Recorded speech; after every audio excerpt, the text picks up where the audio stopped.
आत्मवंदन ऋताताई, अनघाताई, विजयराजदादा, सर्व बंधू भगिनींना नमस्कार. आराधना समूहाद्वारे आयोजित गुरु परमात्मा परेशू या सदरात आज आपल्याशी संवाद साधायला आले आहेत प्रसिद्ध वक्ते, चित्रकार, लेखक, व्याख्याता, कवी असे चतुरस्त्र बहुआयामी व्यक्तिमत्व श्री विजयराज दादा बोधनकर. विजयराज दादांची ओळख करून देणे म्हणजे खरे तर छोट्या तोंडी मोठा घास घेणे असेच आहे. तरीही मी थोडक्यात परिचय करून देण्याचा प्रयत्न करते. दादा आपल्याकडे 15 ऑक्टोबर 2025 रोजी आले होते. दादांनी जे जे स्कूल ऑफ आर्ट्स मधून शिक्षण घेतले आहे. दादांचे स्वतःचे युट्यूब चॅनल आहे, तसेच झी 24 तास, ई टीव्ही, लोकमत 18, साम टीव्ही या चॅनेल्सवर त्यांच्या अनेक विषयांवर मुलाखती झाल्या आहेत. महाराष्ट्र टाइम्स, लोकमत, पुढारी, सामना, नवशक्ती या वृत्तपत्रांमध्ये स्तंभलेखन, हंस, दीपलक्ष्मी, गंधाली, ऋतुरंग अशा अनेक दिवाळी अंकांमध्ये लेखन दादा करतात. तसेच त्यांची गागरा, यात तुमचा स्वभाव कुठला, लाईन मारता मारता अशी अनेक पुस्तके, हॅशटॅग कविता हा कविता संग्रह प्रसिद्ध आहे. 4 पुस्तके त्यांच्या प्रकाशनाच्या मार्गावर आहेत. त्यांच्याकडे 3500 पुस्तकांचा संग्रह आहे, हे त्यांनी मागच्या वेळेस आपल्याला सांगितलेच होते. मराठी साहित्य संघाचा साहित्य पुरस्कार, ठाणे गौरव पुरस्कार अशा अनेक सन्माननीय पुरस्कारांचे ते मानकरी आहेत. अखिल भारतीय साहित्य संमेलन, चिपळूण, यवतमाळ साहित्य संमेलनात त्यांना वक्ते म्हणून आमंत्रित केले होते. दादांची चित्रे बघून त्यांचे अक्षरांवर, रंगांवर असलेले निस्सीम प्रेम प्रकर्षाने जाणवते. ते पिढीजात चित्रकार पण आहेत. बदलापूरच्या स्टुडिओत त्यांनी निसर्गाशी नाते जोडून 53 कथा लिहिल्या, चिंतन केले, अनेक कविता त्यांना स्फुरल्या. एखादी कला जोपासण्यासाठी विचार, चिंतन, मनन, वाचन, अध्ययन व सतत प्रयत्न तसेच पेशन्स आवश्यक आहे, असे त्यांचे ठाम मत आहे. ज्याच्या जवळ वाचन आहे त्याच्याकडे स्वतःला जगवण्याचे वचन आहे. ज्याच्याजवळ वाचन आहे त्याच्याकडे स्वतःला जगवण्याचे वचन आहे. संघर्ष आहे तिथे उत्पत्ती आहे, निर्मिती आहे. मनाचे आरोग्य खूप महत्वाचे आहे, असे मौल्यवान विचार त्यांनी एका मुलाखतीत मांडले आहेत. या पिढीने रंगाशी दोस्ती करावी, त्यांच्याशी खेळावे, एकरूप व्हावे असे दादांना वाटते. विद्यार्थ्यांच्या मनावर परिणाम करणारे चित्र प्रदर्शन, सामाजिक चित्र प्रदर्शन, शाळा महाविद्यालयात चित्र वाचून निबंध लिहिण्याची स्पर्धा असे अनेक उद्बोधक उपक्रम दादा अविरतपणे राबवत आहेत. दादांचे सतत नवनवीन प्रयोग व उपक्रम चालूच असतात. 12व्या शतकापासूनचे पश्चिमी चित्रकार असे जवळजवळ 150 चित्रकार कव्हर करणारा उपक्रम, कला, व्यथा व प्रथा या नावाचे त्यांचे पुस्तक, जे नवीन पिढीसाठी उपयुक्त आहे, ते आता येत आहे. आज दादा आपल्याशी राष्ट्रसंत तुकडोजी महाराज व प्रकाश शक्ती या विषयावर संवाद साधणार आहेत. राष्ट्रसंत तुकडोजी महाराज यांची आज जयंती व याच शुभदिनी विजयराज दादासारखे वक्ते आपल्याला लाभले, हे आपले भाग्यच आहे. मी दादांना नम्रपणे विनंती करते की त्यांनी आपला संवाद सुरू करावा. धन्यवाद. ताई नमस्कार. आपण माझं भरभरून कौतुक केलं. हे सगळं परमात्म्याचं देणं आहे आणि आपण फक्त पोस्टमन म्हणून काम करत असतो. बाकी त्याचं त्याला समर्पित करताना आपल्याला आनंद होतो. आज पुन्हा मला इथे आमंत्रित केलं आणि मला त्याचा अतिशय आनंद झाला. डॉक्टर प्रभाकर देशमुख शैक्षणिक आणि सामाजिक संस्थेच्या अंतर्गत ध्यानधारणा या समूहाद्वारे जे उपक्रम राबवले जातात ते नेहमीच आध्यात्मिक आणि वैचारिक सामाजिक असे असतात.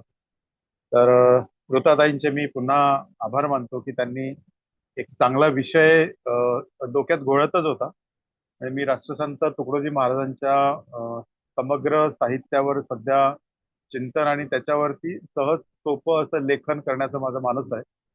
आणि त्यातून कथा हा जो प्रकार आहे हा नेहमी वाचला जातो.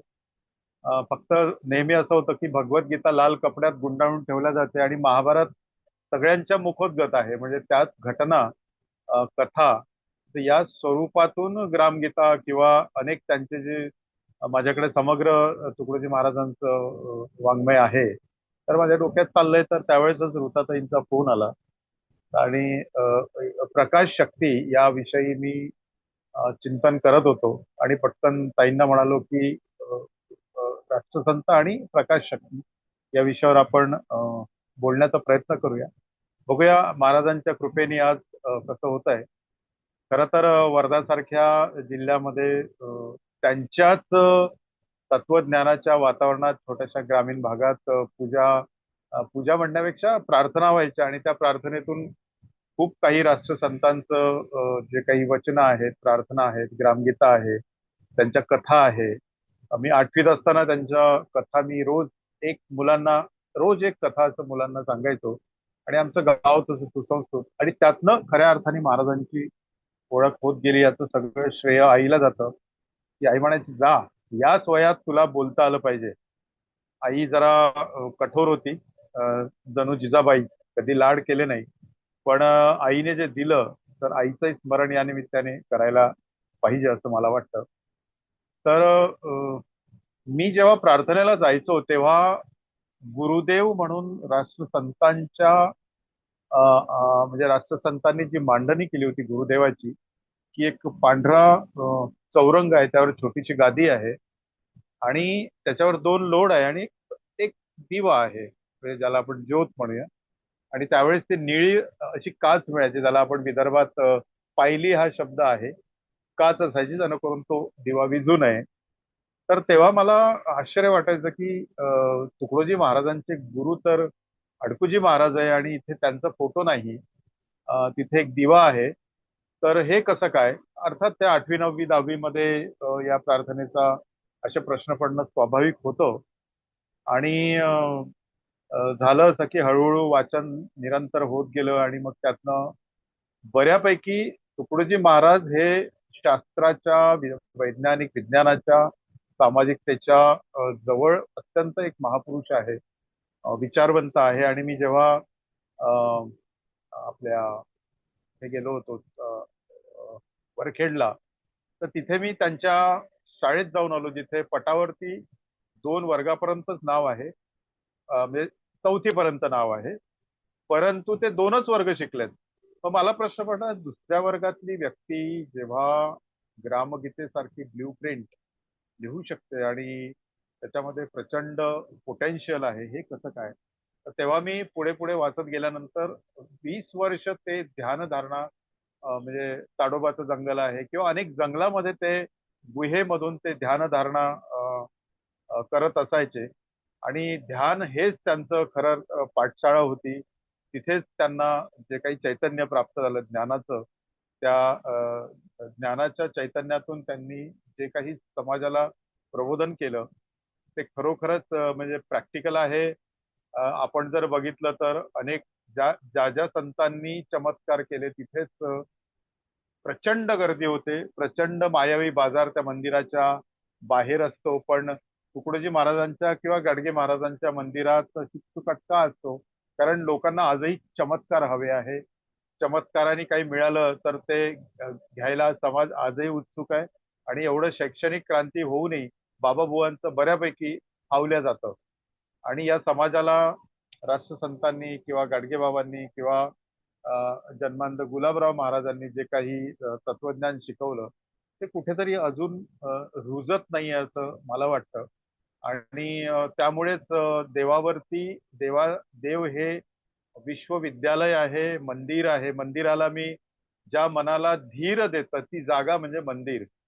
आणि जिथे अ, दुःखी किंवा कष्टी माणसं जातात आणि देवाला मागतात, तर देव म्हणतो, बाबा रे, हे बघ, मी तुला भरभरून दिलेलं आहे, आता त्याचा तू उपयोग कर, अजून तू किती मागणार आहेस?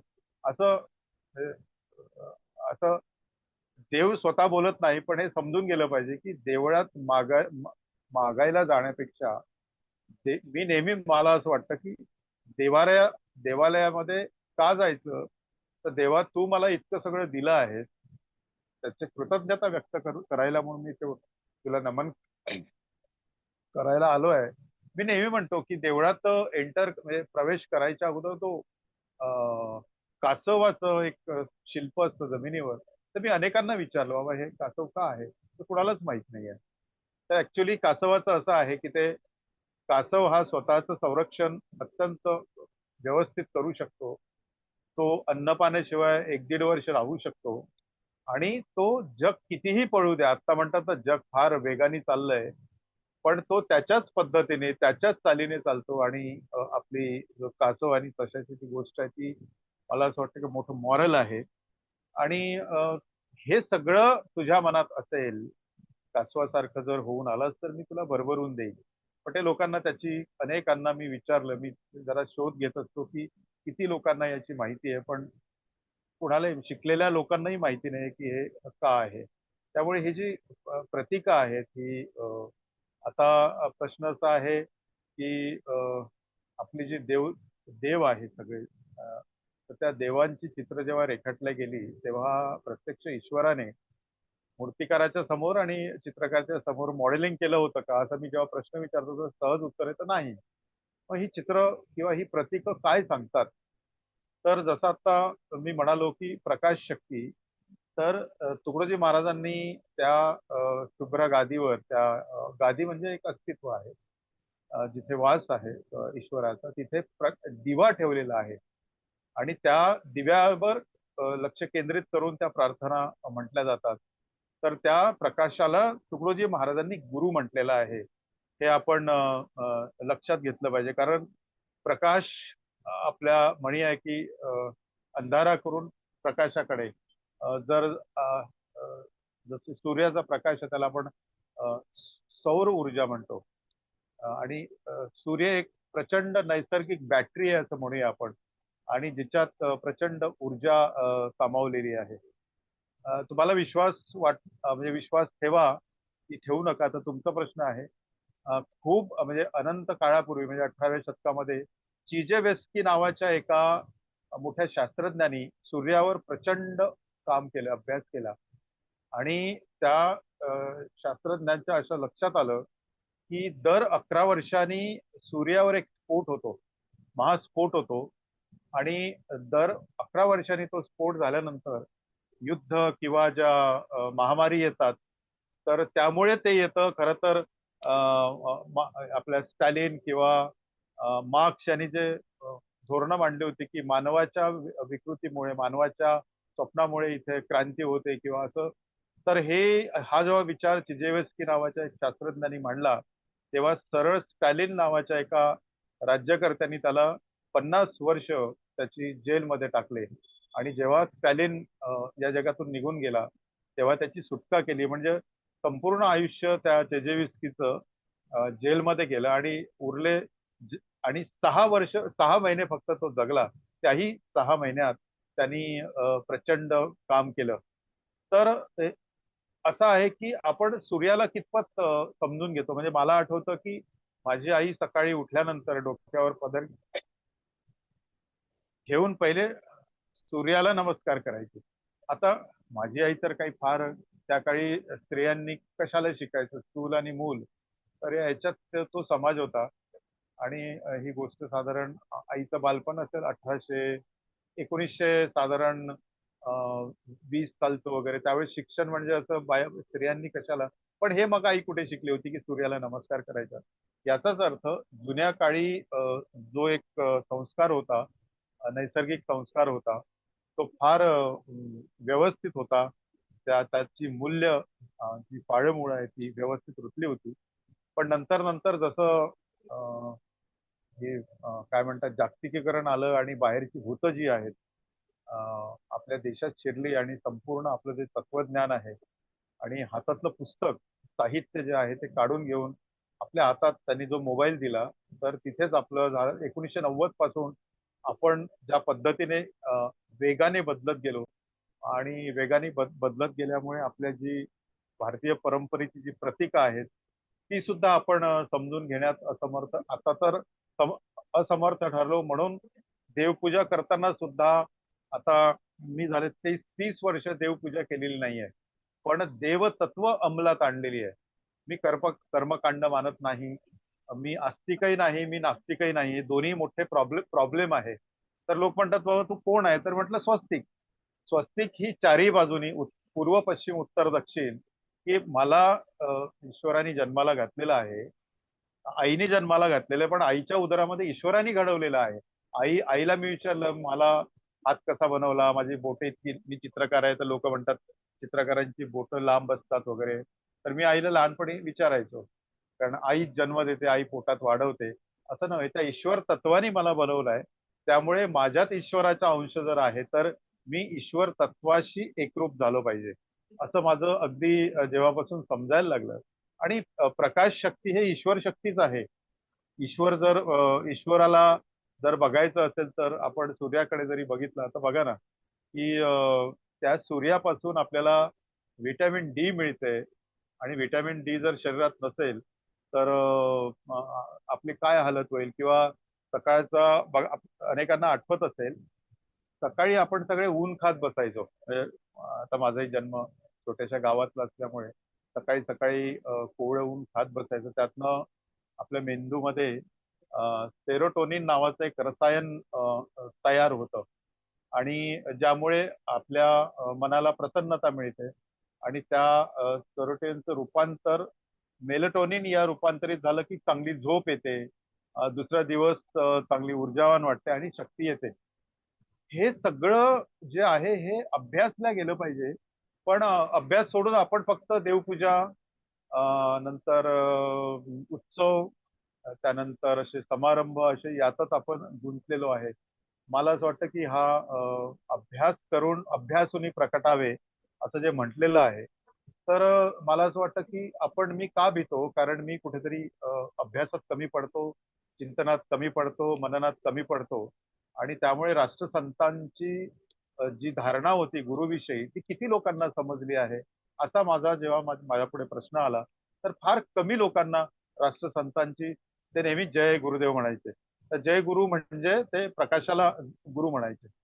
आणि हा जो प्रकाश आहे हा आपल्या आयुष्यात खूप काही महत्वाची जी भूमिका आहे ती निभावत असते. आता जी झाडं आहे म्हणजे आपल्याला जर अ, सांगायचंच झालं किंवा विचार करायचं झाला तर थंडीतही आपलं गरम रक्त असतं. आपल्या अंगाला जर हात लावला तर नेहमी गरम असतं.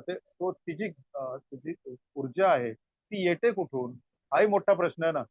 म्हणजे ज्या सूर्यापासून एखादं झाड जर घरात ठेवलं आणि त्याला सूर्यप्रकाश जर नाही मिळाला तर ते झाड मरून जातं. म्हणजे सूर्यप्रकाश आपल्या अन्नधान्यामध्ये, भाजीपाल्यामध्ये जिथे जिथे सूर्यप्रकाश पडतो त्याचा प्रभाव त्या वनस्पतीवर होतो. ती वनस्पती त्याला ऍब्झॉर्ब करते आणि ते सगळं जे आपण खातो तिथूनच खरी तर शरीराची जी शरीराला जी ऊर्जा मिळते ती केवळ सूर्यप्रकाशामुळे होतं. आणि आता जसं सूर्यप्रकाश जे आहे ते आपल्या नायट्रिक ऑक्साईड रेणू मुक्त करतो. म्हणजे आपण जर सकाळचा सूर्यप्रकाश अंगावर घेतला तर त्यामुळे रक्तवाहिन्या रुंदावतात, शरीरातल्या पेशींना ऑक्सिजन मिळते आणि पोषक द्रव्ये चांगल्या प्रकारे पोहोचतात. आणि त्यामुळे सहनशक्ती पण आपली वाढीला लागते. पूर्वी कुठे रोग होते का, इतके आजार होते का, इतके हॉस्पिटल्स होते का. म्हणजे राष्ट्रसंतांचा जो गुरु मानण्याचा उद्देश होता तो इतका मोठा होता, वैज्ञानिक होता. तर मला असं वाटतं की हे जे संत आहे हे, या संतांना आपण वैज्ञानिक म्हणत नाही, फक्त संत म्हणतो. हे माझा दावा आहे की आपल्या भारतातला पहिला जो मानसशास्त्रज्ञ होऊन गेला, ज्यांनी 16व्या वर्षी संजीवन समाधी घेतली, त्या ज्ञानेश्वर महाराजांना आपण शास्त्रज्ञ का म्हणत नाही. माझी एक त्याच्यावर कविता आहे की त्याच्या कवितेचा शेवट असा आहे की महाविद्यालयाच्या, युनिव्हर्सिटीच्या भव्य एंट्रन्स मध्ये ज्ञानेश्वरांचं एक तैलचित्र लावलं पाहिजे आणि त्याच्या खाली लिहिलं पाहिजे की कमी वयातला भारतातला सर्वात श्रेष्ठ मानसशास्त्रज्ञ, असं एकूण माझं मत आहे. माझी मतं मी इथे मांडतोय. आणि असं आहे की कोणीतरी म्हटलंय, कोणीतरी नाही, तत्वज्ञानातच शिकवलंय की अंधाराकडून प्रकाशाकडे, म्हणजे प्रकाशाला ज्ञान म्हणण्याची प्रथा जगभर आहे. म्हणजे प्रकाशाला चेतना सुद्धा म्हटलेलं आहे. तुम्ही जर बघितलं एखादी मृत व्यक्ती झाली तर त्याचं संपूर्ण शरीर थंड होऊन जातं. मग हे जे थंड होणं आहे म्हणजे ऊर्जा. आणि प्रकाश शरीरातून जाणं आणि शरीरात प्रकाश आहे, ऊर्जा आहे, म्हणूनच आपण त्याला त्या ऊर्जेला आपण मानतो. म्हणून तर त्याला दिनकर म्हटलंय सूर्याला सुद्धा, की रोज सूर्याची जी ऊर्जा आहे ती आपण घेतली तर आणि आपण दिवाळीमध्ये दिवे लावतो. जसं आपण आता इजिप्शियन आहे, पारशी आहे, ख्रिश्चन आहे, बौद्ध आहे, या सर्व धर्मामध्ये प्रकाशाला एखाद्या व्यक्तीला जर अंधारातून प्रकाशाकडे आणलं तर त्याचा एकदम मूड चेंज होतो, तो एकदम प्रसन्न होतो. अंधारात ठेवलं तर म्हणजेच हे जे अज्ञान आहे हे अज्ञानाचं रूप आहे.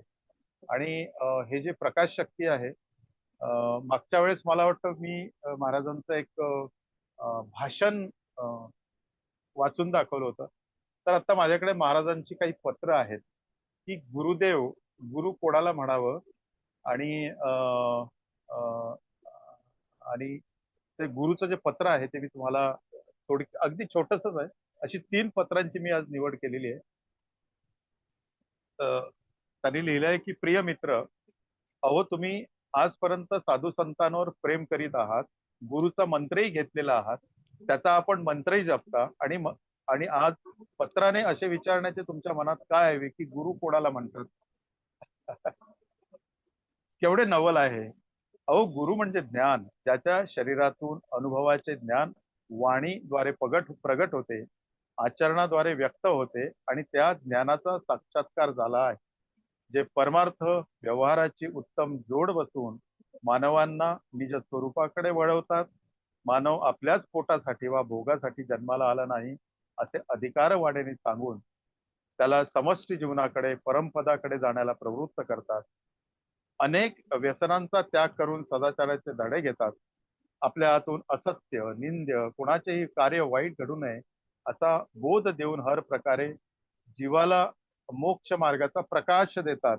अंधाराकडून प्रकाशाकडे, अज्ञानातून ज्ञानाकडे, जीव भावनेतून ईश्वराकडे नेतात. त्यांनाच मित्रा गुरुदेव असं म्हणतात. हे गुरु कोणत्याही देशाचे असो, कोणत्याही पंथाचे असो, कोणतेही साधन करणारे असो, कोणत्याही जातीचे असो, कोणत्याही वयाचे असो, त्यावर आपला गुरुपणा अवलंबून नाही. जर जे ज्ञानाने, आचरणाने, अनुभवाने, प्रेमळपणाने जनतेला उन्नत करू शकतात, तेच खरे गुरु होण्याला लायक आहेत. त्यांचाच हितबोध जीवाला मानवतो. पण ज्या साधकांना कळत नाही त्यांना संसारात भटकावेच लागणार, कारण त्यांना कोणीतरी सांगितले असते की चमत्कार करतात ते गुरु, मनातले ओळखतात.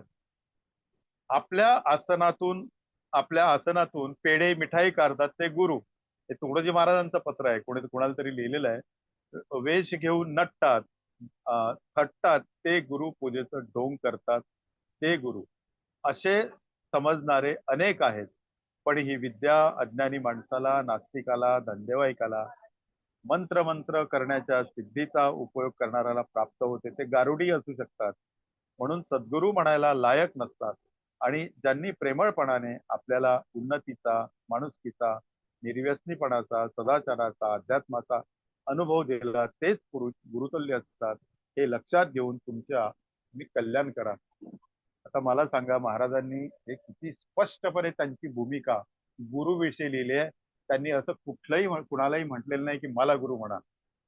पण आसनावरती आज तुकडोजी महाराजांचा फोटो असतो. खरं तर तिथे ज्या प्रकाशाला गुरु म्हटलंय त्या त्या फक्त दिव्यालाच तिथे ठेवावं.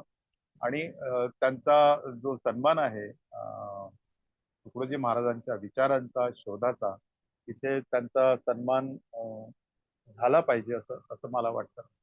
आता असं आहे की ज्या महाराजांनी त्या आसनावरती दिवा ठेवलेला आहे, तर तिथे एक पत्र अजून महाराजांना आलं.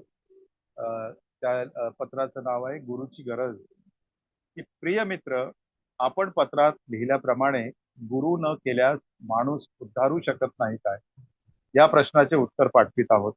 ते बघा, आपण जेवण करतो, रांगेत बसतो, मोटर चालवतो, शेती नांगरतो, कवायत करतो, हेच सर्व शिकवल्याशिवाय येऊ शकले नाही काय? काय कारण शिकवण्याचे? याचे ज्ञान घरोघरी आहे व ते पाहता पाहता येऊ शकेल. काही शिकवले, काही पाहिले, काही आपणच करू लागल्याने आले, पण भोग शिकवावा लागला नाही. तिकडे स्वाभाविक इंद्रियाचा ओढा पूर्वसंस्कारानेही होता, पण त्याग करणे, ज्ञान प्राप्त करणे, भक्तीची रुची निर्माण करणे, यमनियम संयमाने वागणे व नदीच्या प्रवाहाविरुद्ध पोहण्या इतके कठीण असल्याने त्याला अनुभवी लोकांची व अंतःकरणात ईश्वर प्रेमाची जाणीवेत ज्ञानाची ज्योत तेवटी ठेवणारा पुरुष लागतो.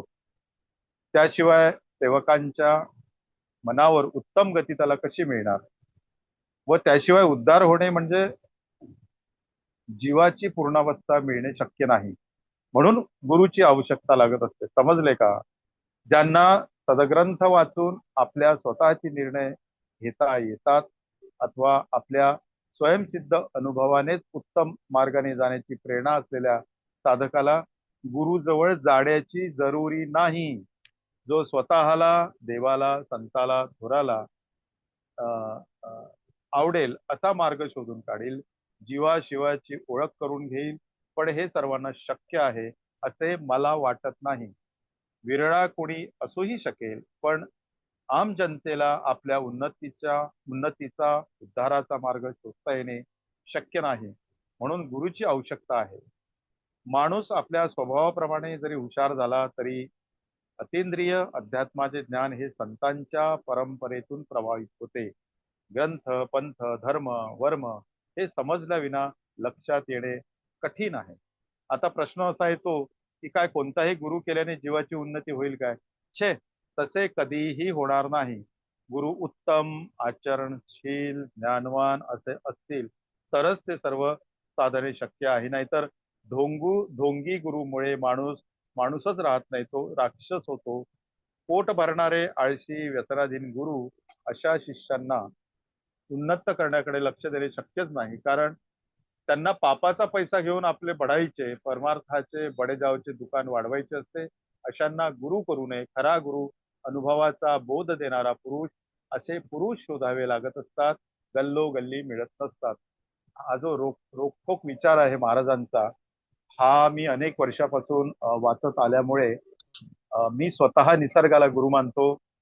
कारण ज्या आंब्याच्या कोईमध्ये एक प्रचंड झाड लपलेलं असतं पण ते दिसत नाही, पण जेव्हा त्याला मातीमध्ये टाकल्यानंतर त्यातून दोनच पानं येतात. मला वाटतं मागच्या वेळेस मी उदाहरण दिलं होतं. त्या आंब्याच्या झाडाला किंवा कुठल्याही वृक्षाला आपण नमस्कार करतो का? देवाऱ्यात कुठल्याही मंदिरात गेल्यावर ज्या देवाला आत्मीयतेने नमस्कार करायला पाहिजे तो आपण करतो. तसं झाडांना नमस्कार करतो का? खरं तर आपण या वृक्षवेलीवरतीच रोज जीवन जगतो आहे. आपल्या घरात पालक येते, मेथी येते, जिने येते, जिरं येते. आपण आता डोळ्यासमोर जर किचन मधल्या स्वयंपाकघरातल्या सगळ्या गोष्टी डोळ्यासमोर आणल्या तर ते कोण देतं? ही झाडच देतात. त्यामुळे ईश्वर जसं त्या झाडाला पोषक सगळं तत्व ईश्वर प्रदान करतो, तसं मानवाला त्यांनी मेंदू मन इंद्रिय सगळं दिलेलं आहे, चेतना दिलेली आहे. पण हा माणूस कुठेतरी मिसगाईड होतो आहे. त्याला गुरुची संकल्पना न समजल्यामुळे याच्या त्याच्या मागे जातो आहे. आणि म्हणतात ना की अरे डोक्यात प्रकाश पडला का आता तरी, तर तो जो डोक्यातला प्रकाश आहे तो आत्मप्रकाश आहे. आणि मी साधारण 16व्या वर्षी जेव्हा घर सोडलं तर त्याच्या मागे हीच पुस्तकाचीच किमया आहे की बाबा रे, स्वतःच्या बळावर शिवाजी महाराजांनी 16-17व्या वर्षी तोरणा युद्ध न करता जिंकला, तर तो बुद्धिवाद आहे. बुद्धीचा उपयोग किती जण करतात, त्या महाराजांच्या दिव्याला किती जण समजून घेतात, तो प्रकाश काय आहे. तर व्यक्तीपेक्षा निसर्ग श्रेष्ठ आहे. आणि ज्या निसर्गाने व्यक्ती बनवलेली आहे त्या व्यक्तीला आपण गुरु कसं काय म्हणू शकतो? गुरुपद आपल्याला जो देतो, काहीतरी विचार देतो. महाराजांनी गाडगे महाराजांनी आपल्याला विचार दिलाय. गाडगे महाराज तर म्हणतात की अरे, देवळात गेल्यावर जी मूर्ती आणली ती विकत आणावी लागते, असा कसा तुमचा देव, नाही का? आणि त्यांचं एक सुंदर वाक्य आहे गाडगे महाराजांचं. गाडगे महाराज आणि तुकडोजी महाराज यांचं फार सख्य होतं. म्हणून मला सांगावंसं वाटतं की देवळात गाभारा असतो, गाभाऱ्यात देव असतो, गाभाऱ्यात अंधार असतो, अंधारात देव दिसत नाही. आणि जेव्हा दिवा लावला तेव्हा तो अंधारात देव दिसतो. तेव्हा गाडगे महाराज म्हणतात, सांगा आता देव मोठा की दिवा मोठा. इथे पण दिवा आलाच.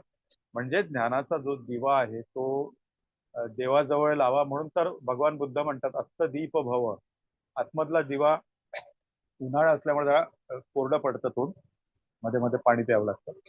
तर हा जो अत्तदीप भव आहे, जो आतला जो दिवा आहे तो जर पेटला तर मग, आणि तो पेटतो ते ध्यान धारणेतून. आणि आता आपल्याकडे ध्यान धारणेला एक 5 मिनिटं जेव्हा मी कलाक्षेत्रात आहे आणि कलाक्षेत्रातल्या लोकांना विचारतो, बाबा तुम्ही काही ध्यान धारणा करतात?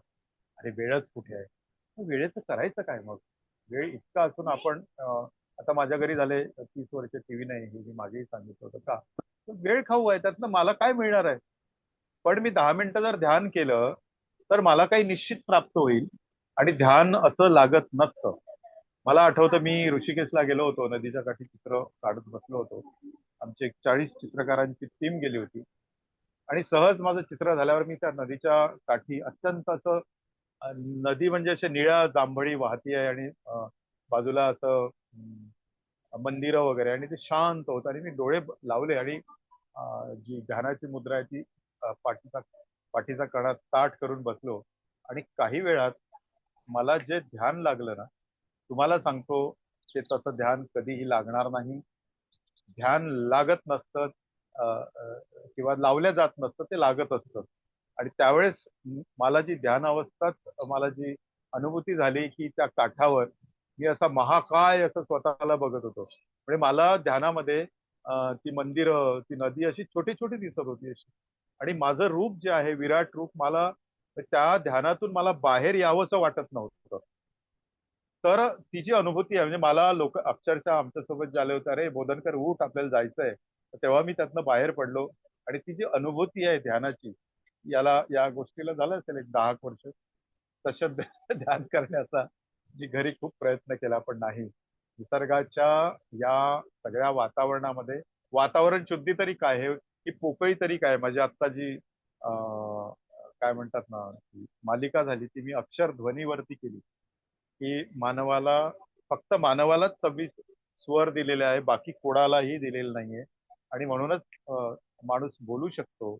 तरी वाचा सिद्धी जी आहे, तर आपण जर ज्ञान घेतलंय तर ते बोललं पाहिजे. आपण मौन राहून तसंच, पण मौनातून संवादाकडे आपण सरकलं पाहिजे. त्यासाठी ज्ञान पाहिजे. आणि त्यासाठी ही जी तुकडोजी महाराजांची संकल्पना आहे ती प्रकाशाला गुरु माना. तर ही जी प्रकाश शक्ती आहे, इव्हन वाचन आहे. आता तर या मोबाईलने वाचन नव्या पिढीच्या पुस्तकं काढून घेतलेली आहे आणि दुःख असं आहे की पुस्तकं कधी पचवत नाही. आज मला 40 वर्ष झाली मुंबईत येऊन.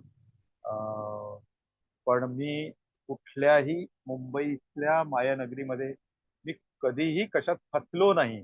याचं कारण महाराजांचं तत्वज्ञान, आई वडिलांचे विचार, सतत विचारांचा मागोवा घेणं, प्रत्येक गोष्टीचं आपण निरसन करतोय की हा असं का बोलला, तो तसं का बोलला. आणि एक आपल्याच व्यक्तिमत्वातनं आपण आपल्याच विचारातनं आपलं व्यक्तिमत्व आपण फुलत असतो ना. मला असं वाटतं की आरोग्य या 40 वर्षात आमच्या घरात एकही गोळी नाही. एक फक्त त्रिभुवन कीर्तीची गोळी, याचं आरोग्य चांगलं आहे. तर यातनं एकच आहे की आपले जर विचार सकारात्मक असले, आपण जर कशा मोहाच्या मायेच्या मागे धावलो नाही, तर ते शरीर शरीर तरी कशाला खराब होणार आहे. त्या शरीराला पण ध्यान नावाचं एक अन्न लागतं. त्या मनाला ध्यान नावाचं, ध्यान धारणा, आपली धारणा, आपली नियत जर चांगली असेल तर त्या प्रकाश शक्तीवर जर आपण एक 5-10 मिनिटं लक्ष केंद्रित केलं तर प्रकाशाचे गुण सुद्धा आपल्या पिंडपेशीत भरतात. आणि आपल्याला फार अशी एक आणि हो की त्या प्रकाशामुळे आपल्या याच्यात मी मगाशी बोललो की अंधारातल्या माणसाला प्रकाशात नेलं तर त्याला एकदम फ्रेश मूड होतो. इव्हन सूर्यप्रकाशामुळे आपल्या शरीरात ग्लुकोज निर्माण होतं. आणि ते ग्लुकोज सूर्यप्रकाशापासून सुद्धा सूर्यप्रकाशातूनच निर्माण होतं. आणि ही अशी एक साखळी आहे. जसं सूर्य, झाड, अन्न आणि आपलं शरीर, ह्या सगळ्या अ, अ, एकच गोष्टी आहेत, म्हणजे साखळी आहे ती. आणि मला असं वाटतं की आपली जी हालचाल आहे ती कशामुळे होते, तर अंगात ऊर्जा आहे म्हणून.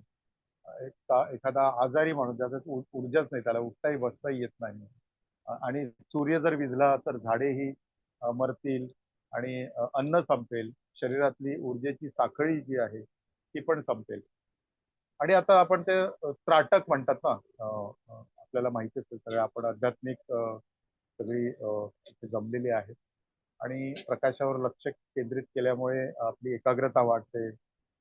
सतत हलणाऱ्या म्हणजे चंचल मन वढाय वढाय उभ्या पिकातलं ढोरं किती हाकला हाकला फिरे येतं पिकावर. त्या मनाला कितीही आपण आणलं तरी आता आपल्या घरात टीव्ही मोबाईल सतत सतत त्या रील बघून आपल्या भारतातली जी युवा पिढी आहे ती त्रस्त झालेली आहे. स्वतःचा असा एक स्वतःचा विचार असतो.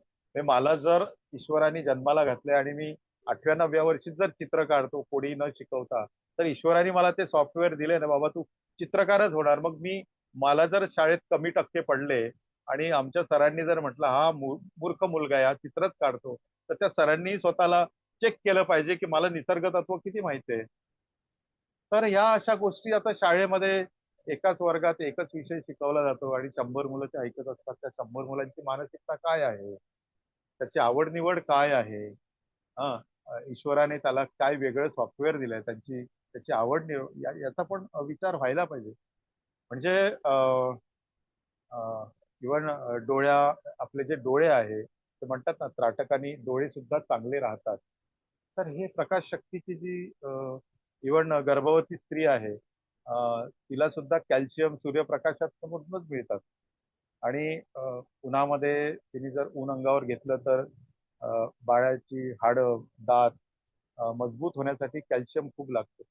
म्हणून 10 ते 15 मिनिटं पूर्वी बघा ऊन खा रे बाबांनो असं जे म्हटलं जातं अंगावर ऊन घेणं त्याचे हे फायदे आहे. पण आता ऊन खायलाच वेळ नाही लोकांना आणि कॅल्शियमच्या आपण गोळ्या घेतो आणि त्या गोळ्याही कितपत असतात चांगल्या असतात. तर याचाही आणि ज्या सूर्यामुळे आपल्याला ऊर्जा मिळते आता मे महिन्यातलं ऊन इतकं विषारी असतं की त्याच्यामुळे तुम्हाला विश्वास वाटणार नाही. मी थोडासा विज्ञानाचा अभ्यासात एक काय जिज्ञासू असल्यामुळे या मे महिन्यातल्या उन्हामुळे त्वचा पेशीचा कॅन्सर सुद्धा होऊ शकतो. डोळ्याच्या रेटिना ज्या आहेत त्याला सुद्धा नुकसान होऊ शकतं. इतकी ही प्रकाश शक्ती जितकी चांगली आहे. तर हा जो प्रकार आहे हा म्हणजे राष्ट्रसंतांनी मला हे म्हणायचं की हा अभ्यास जो आहे हा जर प्रत्येकाकडे असला तर आता घरामध्ये रोज एक दिवा लावून त्या दिव्यासमोर हात जोडून जर दिव्याकडे एक 5 मिनिटं जरी बघितलं हे विज्ञान आहे. प्रत्येक गोष्टीला आपण अंधश्रद्धा म्हणून कसं चालेल ना. तर हे अंधश्रद्धेचं सुद्धा काय म्हणतात ना प्रत्येक गोष्टी आपण समजून घेतली की एक श्रद्धा निर्माण होते. श्रद्धेतनं फक्त श्रद्धा आणि भक्ती असून नाही चालत तर अभ्यासही पाहिजे. आणि आता सर्वांच्या समोर मला असं वाटतं की एक आव्हान उभं आहे आणि ते आव्हान असं आहे की आता नव्या पिढीला गुरुची कृपा व्हावी. आणि गुरु म्हणजे कोण तर आत्मचिंतन ध्यान याच्यातनच गुरुकृपा होऊ शकते. असं एक पत्र आहे महाराजांचं गुरुकृपा. गुरुची कृपा कशी होते तर ते पत्र आहे की प्रिय मित्र पत्र मिळाले आपण लिहिले की मला गुरुदेवाची कृपा व्हावी अशी तळमळ आहे. परंतु हा मार्ग सांगणार तरी कोण. तेव्हा महाराज म्हणतात ऐका. तर मग तुम्हाला बाकीच्या सर्व गोष्टी करता येतात. तुम्हाला कुणाला तरी म्हणजे येण्याला येण्याला तरी कुणी शिकवले आहे त्याचे नाव आठवेल का. जेवायला झोपायला पुन्हा तेच लिहितात महाराज की कपडे घालायला फिरायला जायला कुणी शिकवलंय का. मी म्हणतो शिकवणारे घरोघरी आहेत ना. मग तसेच गुरु कृपा होण्यासाठी काय करावे हेही शिकवणारे हजारो ग्रंथ हजारो पंडित अनेक संत पंथ आहेतच ना. प्रश्न आहे आपल्याला त्याची जरा काळजी असावी लागते. त्याकरता जे आपल्याला गुरुदेवाला आवडेल तसेच आपल्या शरीराला वळण द्यावे लागते. कृपा गुरुची हवी. आचरण आचरण चोराच्या ठाई कृपा देवाची हवी. वागणूक राक्षसाच्या ठाई. असे धोकेबाज आचरण कुणाला कसे बरे आवडेल. मला सांगा घरची स्त्री सुद्धा प्रसन्न करायची असेल तर तिच्या स्वभावाप्रमाणे वागावे लागेल. मित्र करायला सुद्धा समानशील लागते. दारूबाज लोकांचा मित्र वीर माणूस कसा होणार. साजूची मैत्री स्वैर लोकांशी कशी जमणार आणि सात्विक प्रवृत्तीचा मेळ तमोगुणाशी कसा होणार. हे नाही का आपल्याला कळतं. सहज कळण्यासारखं आहे कारण निव्वळ व्यवहारच आहे ना हा. यावरून बोध घेऊन आपण गुरुकृपा म्हणजे त्याची प्रसन्नता प्राप्त करायची आहे. तेव्हा त्यांना आवडेल की कसे वागले पाहिजे. गुरुकृपा होण्याला प्रथम शिष्यपणा म्हणजे पात्रता अंगी यायला पाहिजे. गुरुचे मन, गुरुची बुद्धी, गुरुचं तप याशी शिष्य अनन्य झाला पाहिजे. तरच गुरुची कृपा होणार. यासाठी प्रथम गुरु आज्ञेचे व्रत पाळले पाहिजे. त्यासाठी जी हिंमत, जो त्याग, जी गंभीरता, जो संयम, सेवा, शुश्रूषेची भावना, नम्रता वगैरे जी साधू संतांनी नाणावीत भक्ती सांगितलेली आहे. म्हणजे या सगळ्या गुणांना महाराजांनी भक्ती असं म्हटलंय. म्हणजे त्याग, हिंमत, संयम, सेवा, हा त्याचे श्रवण व निधी ध्यान केले पाहिजे. म्हणजे मग गुरुकृपेचा साक्षात्कार होत असतो. अर्थात गुरुला आवडेल असे शिष्या करून घडू लागते, असे मला सांगायचे. आपण म्हणाल, अहो हे सर्व मला अनेकांनी सांगितले पण मन तसे वागत नाही ना. तर माझ्या मते याला उपाय असा की थंडी हवा असेल तर गरम घरात बसू नये, उष्णता हवी असेल तर बर्माच्या जागेत बसू नये, तद्वत संत समागम हवा असेल तर दृष्टाचा संग करू नये, सन्मार्ग लाभायचा असेल तर कुमार्गाने व कुसंगतीने जाऊ नये, नेहमी गुरु सेवेचे चिंतन करीत तसेच कार्य करीत राहिले पाहिजे.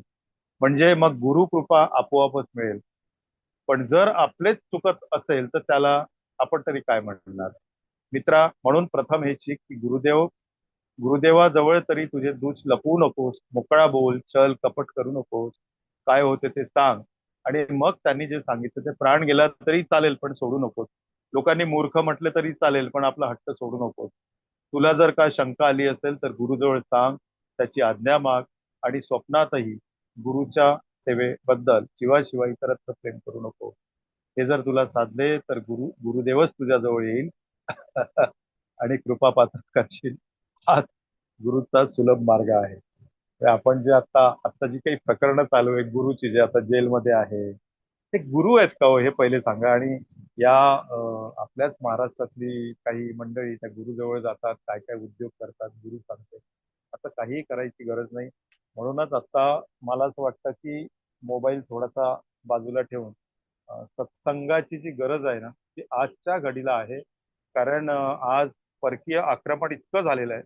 म्हणजे छुपं आक्रमण. पूर्वी जरी लढाया व्हायच्या, शत्रू समोर दिसायचा, पण आता शत्रूच दिसत नाही आणि तो इतक्या छुप्या पद्धतीने आपल्या भारतावरती आक्रमण करत निघालाय. आता तुम्ही बघितलं असेल. आणि मी 20-22 वर्षापूर्वी एक कविता लिहिली होती की इंग्रज आले निघूनही गेले, 75 वर्ष उलटूनही गेले, गोऱ्या गोबऱ्या साहेबांनी धोत्राचे सारे तुकडे केले. गेले कथ्थक गेली ढोलकी, आल्या चड्ड्या छोटी पोलकी, नऊवारीच्या जागी आता चिंता मधली मम्मी आली. कुंकू जाऊनी टिकल्या आल्या आजीबाई, ही कुंकू विसरल्या, पहिली पडली दुसरी बडली, घटस्फोटाच्या कथा वाढल्या, नमस्काराचे दहन करूनी हाय बायची प्रथा वाढली, पुन्हा सांगता हरिओम शांती, चहा जागी होता बियर आली. इंग्रजांची चाल अशी की असे तरी भारतात घुसावे आणि तयार झाल्या नव्या पिढीला पुन्हा गुलाम आपले करावे, पुन्हा गुलाम आपले करावे. आणि 1990 पासून आपण त्या गुलामीच्या मार्गावर आलो आणि आता आपल्या घरात संस्कृती आहे, वाचन आहे, एकात मिसळणं आहे, गप्पा आहे, एकमेकांना समजून घेणं आहे, मोठ्यांचा आदर करणं आहे, मोठ्यांचे जे अनुभव आहे त्यांच्या पायाशी बसून ऐकणं आहे.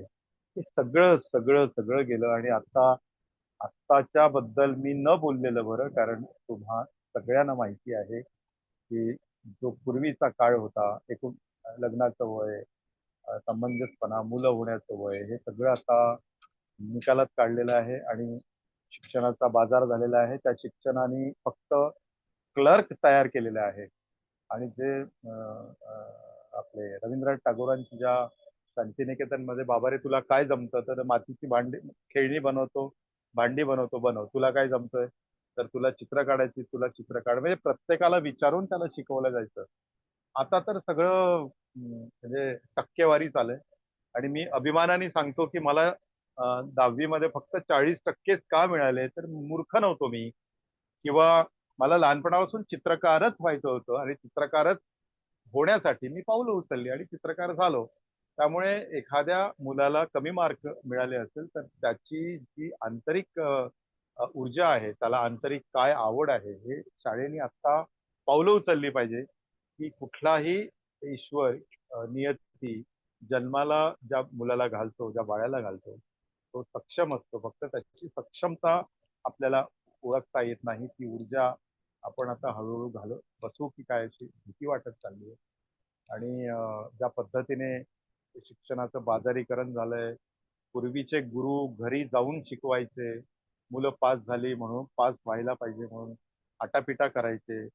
आपल्या आपल्या सगळ्या पिढीने हातावर रूळ खाऊन म्हणजे गुरु छडी लागे छमछम विद्या ही घमघम, ही सगळी जी गुरुची संकल्पना होती. तर गुरु आत्ताच तुम्ही ऐकलं की गुरु कसा हवा. बाबा रे तुला तुझ्या पद्धतीने नम्र हो.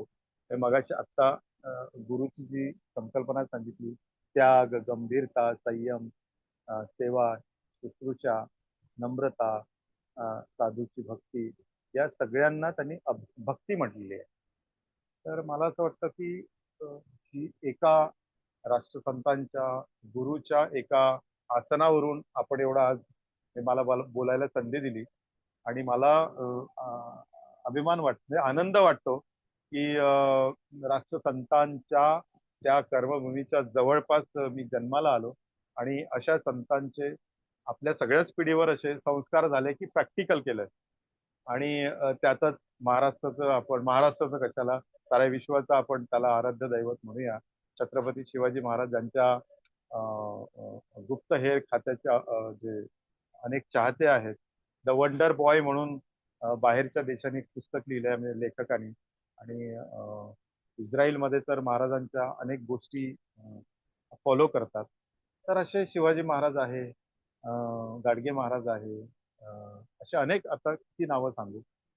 तर असे असताना सुद्धा आपण याच्या अधीन का जातो आहे हा विचार करण्याचा मोठा मला वाटतं प्रश्न निर्माण झालाय. आणि आता तरुण पिढी ऐकत नाही. हातात कानात हेडफोन असतं, काय ऐकतात माहित नाही. आणि रील नावाची जी षडयंत्राची बाजू आहे ती आत्ताच आपल्याला कळली तर बरं होईल. ते षडयंत्र आहे. आपला जो मेंदू निकामी करण्याचा तो मोठा की जेणेकरून स्वतःची जी ध्यान शक्ती आहे, चिंतन शक्ती आहे, मनन शक्ती आहे, वाचन शक्ती आहे, तिचा पूर्णपणे लय करण्याचा आता हा यांचा मोठा डाव आहे. आणि त्या ह्याच्यात आपण मोठ्या आनंदाने मोबाईल हा खरोखरच चमत्कार आहे. पण तो वापरला तर चहामध्ये 2च चमचे साखर लागतात मान्य आहे. पण 8-10 चमचे झालं तर ती साखर नकोशी होते. अगदी साधं करीन आहे की 3 पोळ्याचं आपण जेवण जेवलो आणि त्यापेक्षा आपण जर 7-8 पोळ्या जेवल्या आपण खाल्लं तर त्याचं विष होतं. तसं हे मोबाईलचं आहे. आणि आता ज्या पद्धतीने मोबाईलचा सगळा वापर चालला आहे तर एक भीतीयुक्त वातावरण आहे. आणि मला असं वाटतं की कुठेतरी आता ते लोकांच्याही लक्षात यायला लागलं की बाबा रे जुनं जे होतं ते खरंच सोनं होतं. त्यासाठी आपल्याला 20 वर्ष ते बघावं लागलं काय आहे ते. आपण फार कौतुक केलं मध्ये मध्ये 90 पासून 10-15 वर्ष वा क्या बात आहे. म्हणजे फटाफट जलद गतीने आपल्याला सगळं मिळतंय. आणि या जलद गतीचा परिणाम काय झाला तर हॉस्पिटल आणि हॉटेल्स वाढलेत, दुसरं काही नाही. म्हणजे आता हॉटेल में खाना और हॉस्पिटल में सोना अशी सध्याची शहराची परंपरा आहे. आणि हीच मोबाईल गावखेड्यातही गेल्यामुळे गावची मुलं आता काही ज्या पद्धतीने आम्ही 8वीत मी उषक्काल कादंबरी वाचली होती तेव्हापासून 8वीत बरं झालं आपल्या वेळेस ते मोबाईल नव्हते. आपलं एक व्यक्तिमत्व घडलं आणि आपली शेवटची पिढी ज्यांनी गरिबी बघितली, श्रीमंती बघितली, वाईट बघितलं, चांगलं बघितलं, संघर्ष बघितला, भूक बघितली, फाटके कपडे बघितले, आता चांगले कपडे बघतोय. आणि आपले वडील आपले जे आई वडील होते त्यांनी संघर्ष केला होता. त्याच संघर्षातनं आपण घडलोय. पण आता असं झालंय एक सुंदर कथा आहे. एक माणूस रोज टांग्यातून जात असतो आणि श्रीमंत असतो तो. आणि त्याला तो रक्कम देतो आणि त्यातले उरलेले पैसे तो घेतो. तो रोज उरलेले पैसे बाबा मला दे, मी श्रीमंत असलो तरी तुझे जेवढे पैसे तेवढं तू घे. एक दिवस त्याचाच मुलगा त्या बग्गीमध्ये बसतो आणि प्रवास करतो. आणि तो जेव्हा उतरतो आणि त्याला पैसे देतो त्या बग्गीवाल्याला, तेव्हा म्हणतो कीप चेंज, मला नको तुझं. तर तो एक दिवस तो मुलगा आपल्या ते दोघ जण एकदा दोघेही जातात. तर आणि दोघेही खाली उतरतात आणि तो आपले सुट्टे घेतो. तर तो मुलगा विचारतो, बाबा तुम्ही कशाला सुट्टे घेता, आपल्याकडे काही कमी आहे का? तर तो बाप आपल्या मुलाला सांगतो, तुझा बाप श्रीमंत आहे, माझा बाप गरीब होता. म्हणजेच काय, की माझ्या बापानी उन्हाचे चटके सोसले आहे आणि तेच उन्हाच्या चटक्याची आम्हाला जाणीव आहे. ही जी जाणीव आहे आजच्या पिढीला व्हावी म्हणून सगळ्यांनी प्रयत्न केला पाहिजे. आपल्या नातवंडांना सुद्धा वाचनाची सवय लावली पाहिजे. आणि वाचन हे असं एक शस्त्र आहे की माणसाला स्वतः त्याच्या गळी उतरवत नाही. त्याला एक एडिटर असतो, संपादक असतो, त्याचं 10 वेळा मुद्रित शोधन झालेलं असतं. त्यामुळे आज माझ्याकडे 3,500 जी पुस्तकं आहे ती मी रोज काही ना काही थोडं थोडं वाचण्याचा प्रयत्न करतो. दिवसाला 10 पानं वाचण्याचा माझा मानस असतो आणि वर्षाला 3,900 पानं जे काही होतातच असं नव्हे, कधी कधी जास्त सुद्धा होतात. आणि माझ्या कुटुंबाला पण मी वाचनाची सवय लावली. आणि हे जे सगळं चंदेरी जग आहे, हे सगळं भ्रमाचं जग आहे, या जगापासून थोडासा अलिप्त राहण्याचा माझा प्रयत्न असतो. कारण ही फसवेगिरी आहे, मृगजळ. म्हणजे ज्या सीतेला मृगजळ म्हणजे तो कांचन मृग दिसला होता, तो खरं त्याच्या मागे त्याच्या आत एक मारीच नावाचा राक्षस लपला होता. हे सगळ्यांना कथा माहिती आहे. तीच कथा आपल्याला आजही सांगावीशी वाटते किंवा त्या कथेतनं बोध घ्यावासा वाटतो. किंवा ही जी मंथरा आहे, ज्या मंथरेने काही कान फुटले आणि शेवटी रामाला वनवास झाला, तर हे माध्यम काही सारखं आपल्या मंथरासारखंच आहे. आणि मंथरा नावच असं आहे की ज्याचं मन थरावर नाही, ती मंथरा. त्यामुळे प्रकाश शक्ती जे गुरुदेवांनी गुरुबद्दल, गुरु कसा असावा, गुरु गुरु काय देतो, प्रकाश शक्ती काय देतो, तर मला असं वाटतं की आपण 1 तास, आता 10 मिनिटं बाकी आहे, आपण वेळेत सुरू केलं. आणि जे शब्द पाळणं मला गरजेचं वाटतं. एका 10 मिनिटात कोणाला काही सहज आपण गप्पा मारू शकतो. कोणी मला प्रश्न विचारावा आणि मी उत्तर द्यावं, इतका मी काही विद्वान नाहीये, मी अभ्यासक आहे. आणि आपल्या आयुष्यातून आपल्याला जे काही मिळालंय 40 वर्षात, मीही छत्रपती शिवाजी महाराजांमुळे माझ्या मनात विचार आला की छत्रपती शिवाजी महाराज जर 300 मावळे घेऊन जर स्वराज्याची स्थापना करू शकतात, तर आपण ही 300 मावळे 300 रुपये घेऊन मुंबईत गेलो तर. आणि मी ते करून बघितलं. आणि मला असं वाटतं की ज्याच्या नशिबी संघर्ष आहे, पांडवाच्या नशिबी सुद्धा संघर्ष होता, ते वनवासात गेले आणि तिथे ते शक्तिमान झाले. प्रभू रामचंद्र रामचंद्र सुद्धा वनवासात गेले तिथे, आणि रावणाचा संहार केला आणि एका अहंकाराला त्यांनी मूठमाती दिली. तर मला असं वाटतं की संघर्ष हा एक वनवास असतो. आणि 14 वर्षच का, कारण आपल्या शरीराच्या पेशी ज्या आहेत त्या दर 7 वर्षांनी बदलतात. आणि आपल्या एक साडेसाती नावाची गोष्ट आहे. 7 दोन्ही 14, म्हणजे आयुष्यात आपल्या दोनदा साडेसाती येते, तीव्र असतात. आणि त्या साडेसातीत माणसाला आपल्या ज्या दोष आहे त्या दोषाचं निरसन होतं. निसर्ग व्यवस्थित माणसाला त्या दोष वाढले की शत्रूही वाढतात आणि घटनाही घडतात आणि संकट पण उभी राहतात. त्याच्यामुळे मला असं वाटतं की प्रकाशाची भक्ती करणं, प्रकाशावर लक्ष केंद्रित करणं आणि आपल्या शरीरातली ऊर्जा जी आहे ती सत्कर्मी लावणं, हाच कदाचित राष्ट्रसंतांचा उद्देश असेल. तुम्ही माझ्यावर केंद्रित व्हा आणि मोठे व्हा. जय गुरुदेव.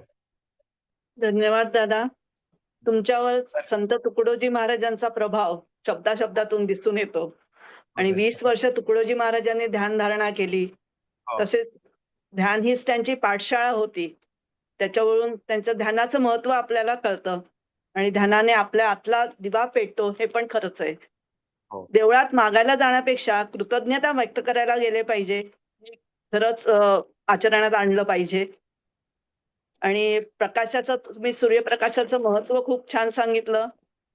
तसंच तुकडोजी महाराजांचे तिन्ही पत्र खूपच छान होते. म्हणजे गुरु अगदी. गुरु कोणाला म्हणावे, गुरुची गरज काय आणि गुरुकृपा कशी होते, ही तिन्ही पत्र खूप छान होती. हो. तसंच निसर्गाला गुरु मानावे आणि व्यक्तीपेक्षा निसर्ग श्रेष्ठ, हे हे पण आपण समजायला पाहिजे. नंतर श्रद्धा, भक्तीबरोबर अभ्यास पण पाहिजे.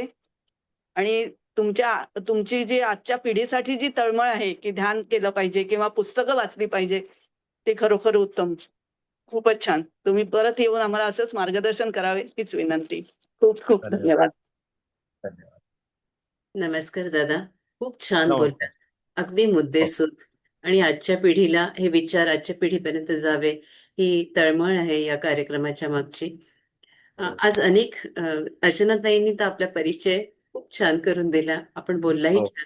आज अनेक मान्यवर इथे आले आहेत. संगीताताई गोडबोले दिसतात आहे, सुरेश दादा दिसतात आहे. आपल्याला मला कृपा करून थोडा वेळ लागेल सगळ्यांना शोधण्यासाठी. आपल्याला हो. जर संवाद साधायचा असेल तर आपण जरूर दादांशी बोलू शकता. आपण आपला व्हिडिओ आणि ऑडिओ सुरू करावा ही नम्र विनंती. बोला ना माऊली, बोला. नमस्कार दादा. नमस्कार ताई. नमस्कार. सगळ्यांना नमस्कार. दादा, आपण मंथरा याची जी हे केली, फोड केली, हो हो ती अप्रतिम. म्हणजे मला पहिल्यांदा असं त्यातला गहन अर्थ कळला. खूप छान दादा. आणि मृगजळ, आता असे बरेच पॉइंट तुमचे मी नोट केले, परंतु तेवढ्यात मी वेळ घेणार नाही. सगळ्यांनी ऐकलेलंच आहे. हो खूप हो. छान दादा. पुन्हा पुन्हा तुम्हाला ऐकायला मला आवडेल. नक्की या, नक्की या. नक्की नक्की आम्हाला धन्यवाद, आमंत्रित. धन्यवाद. धन्यवाद. उद्यापासून 1 मे सत्यवतीताई एदलाबादकर या येतात आहेत. 1 ते 8 मे आणि त्यानंतरचे कार्यक्रम आपल्याला नक्कीच कळतील. हीच लिंक आहे. जी नवीन मंडळी आले आहेत त्यांचं मनपूर्वक स्वागत करते. आपण रोज येऊ शकता आणि विविध वक्त्यांकडून, प्रवचनकर्त्यांकडून, संतांकडून खूप काही ऐकू शकता. आज खरंच एक वेगळा विचार देणारं दादांचं भाषण होतं, प्रवचन होतं. खूप खूप धन्यवाद न म्हणता मी आपल्या ऋणातच राहू इच्छिते दादा. कारण प्रत्येक संत ठरवत असतात वक्ता कोण, आणि हा गेल्या 4 वर्षांचा अनुभव आहे. आजवर 200-250 वक्ते, त्यापेक्षाही जास्त कदाचित, कारण इतका वेळच होत नाही की किती प्रवचन करते आणि किती वक्ते बोलून गेलेत हे कसं अनालिसिस करायला. पण ते संत आम्हाला सांगत असतात की तू याला त्याला यांना फोन कर, आणि बरोबर आम्ही आपल्यापर्यंत फोन पोचतो आणि आपण आम्हाला हो म्हणता. हा दरवर्षीचा एक अनुभव आहे. खरंय. हे सगळं ताई ठरलेलं असतं, नियतीने ठरवलेलं आहे. आपण निमित्त मात्र आम्ही हो म्हणालो वगैरे, ते वरूनच हो असतो. बरोबर आहे. धन्यवाद. धन्यवाद. इथेच हा कार्यक्रम संपतोय. इथेच रजा मागतो. उद्यापासून 1 तारीख 4 वाजता Satyavatitai Edlabadkar. Thank you very much. धन्यवाद. जय श्री